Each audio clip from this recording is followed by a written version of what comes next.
Domingo 33 del tiempo ordinario. No olvidemos, mis hermanos, que la liturgia de estos días nos orienta a la fiesta de Cristo Rey, que es la culminación del año litúrgico, porque la culminación de la vida será la victoria final de Cristo y por lo tanto la victoria de todos los que creemos en Él y lo seguimos por el camino del amor. Escuchemos el Evangelio de San Mateo en el capítulo 25, versículos del 14 al 30. En aquel tiempo Jesús dijo a sus discípulos esta parábola: El reino de los cielos se parece también a un hombre que iba a salir de viaje a tierras lejanas. Llamó a sus servidores de confianza y les encargó sus bienes. A uno le dio 5 millones, a otro 2 y a un tercero 1, según la capacidad de cada uno, y luego se fue. El que recibió 5 millones fue enseguida a negociar con ellos y ganó otros 5. El que recibió 2 hizo lo mismo y ganó otros 2. En cambio, el que recibió 1 millón hizo un hoyo en la tierra y allí escondió el dinero de su señor. Después de mucho tiempo regresó aquel hombre y llamó a cuentas a sus servidores. Se acercó al que había recibido 5 millones y le presentó otros 5, diciendo: Señor, 5 millones me dejaste, aquí tienes otros 5 que con ellos he ganado.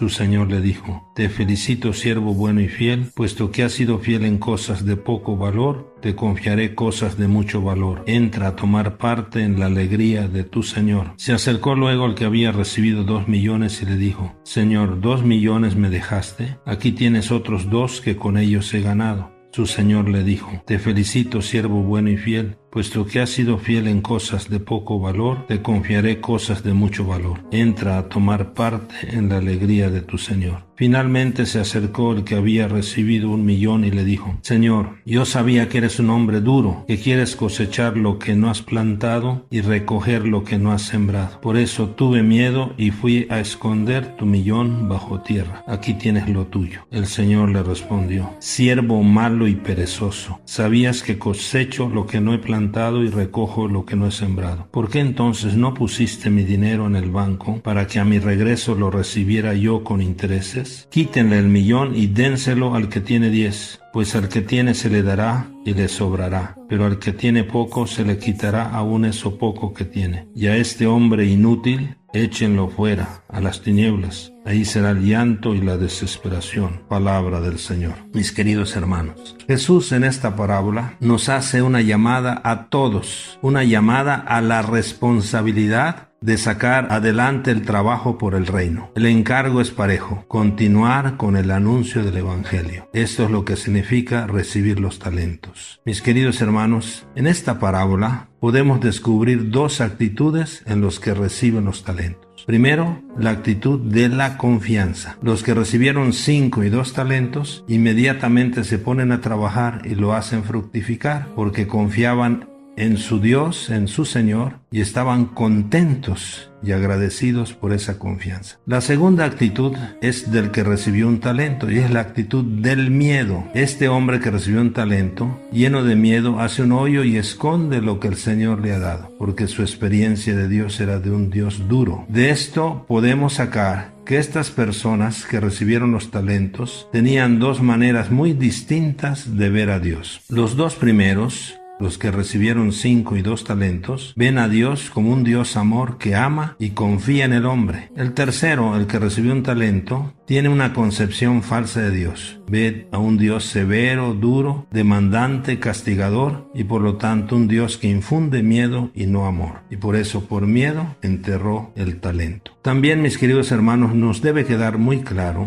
que Dios nos va a llamar a cuentas a todos. Al final también nos llamará a cuentas a nosotros, a ti y a mí, porque todos somos responsables de lo que Dios nos ha dado. Por eso el Evangelio de hoy es una llamada a trabajar, una llamada a ser verdaderamente responsables con lo que Dios nos ha dado. Fijémonos en las expresiones que dice el Señor de la parábola cuando llama a cuentas a sus siervos. Primero, te felicito, siervo bueno y fiel. Y la otra expresión, al que enterró el talento: siervo malo y perezoso. Ojalá y que nosotros escuchemos: te felicito, siervo bueno y fiel, puesto que has sido fiel en cosas de poco valor, te confiaré cosas de mucho valor. Entra a tomar parte en la alegría de tu Señor. Que ni tú ni yo seamos siervos malos y perezosos, siervos miedosos. Podemos decir que el Evangelio nos invita a revisar primero si creemos en el Dios de Jesús, un Dios que ama y que confía en nosotros, en el hombre, y que no creamos, como el que enterró su talento, en un Dios severo y castigador. Segundo, nos invita esta parábola a revisar cómo empleamos los talentos que el Señor nos ha dado. Si los enterramos por miedo o por flojera, o si los estamos poniendo a producir con responsabilidad y alegría. Mis queridos hermanos, Dios nos necesita. Sí, Dios necesita de líderes cristianos responsables que pongamos a trabajar lo que Él nos ha dado como siervos. Mis queridos hermanos, no enterremos los dones que Dios nos ha dado para que a nadie de nosotros sea dicha aquella frase del Evangelio: y a este hombre inútil échenlo fuera a las tinieblas, ahí será el llanto y la desesperación. Mis queridos hermanos, si tú y yo hemos enterrado algo de lo que Dios nos ha dado, desenterremos entonces nuestro buen corazón y demos frutos de amor. Hay que sacar pronto las 1000 monedas o las 500 o las 100 o la una que hemos enterrado tal vez. Hay que sacarlas y ponerlas a funcionar antes de que venga el amo a pedirnos cuentas de ellas. Por esto, ¿sabes qué? Tú y yo demos gracias a Dios que todavía nos da tiempo para poner a trabajar nuestros talentos y así ponernos en camino de poder escuchar. Te felicito, siervo bueno y fiel, puesto que has sido fiel en cosas de poco valor, te confiaré cosas de mucho valor. Entra a tomar parte en la alegría de tu Señor. Por esto, mis queridos hermanos, caminemos con alegría a la fiesta de Cristo, nuestro Rey y Señor. Por esto, tú y yo debemos ser hijos de Dios cristianos, que aceptamos que el secreto, mi querido hermano, no está en la cantidad de talentos que hayamos recibido, sino en que nos pongamos a trabajar con fidelidad responsable y alegre. En resumen, el Señor nos invita a que seamos más responsables con los talentos que nos ha ofrecido para bien de la comunidad. Él nos asocia a su obra evangelizadora y para esto a todos nos ha dado talentos según nuestra capacidad, porque Él confía en nosotros. Hay que ponernos entonces a trabajar con confianza y no caer en actitudes de pérdida de autoestima o de compararnos con otros, ya que Dios nos pedirá cuentas solo de lo que nos dio, no de lo que les dio a otros, sino de lo que te dio a ti y a mí. Por eso despertemos a la fidelidad desde lo pequeño. No entremos en discusiones ni tampoco enterremos la riqueza que Dios nos ha encomendado. Bendiciones.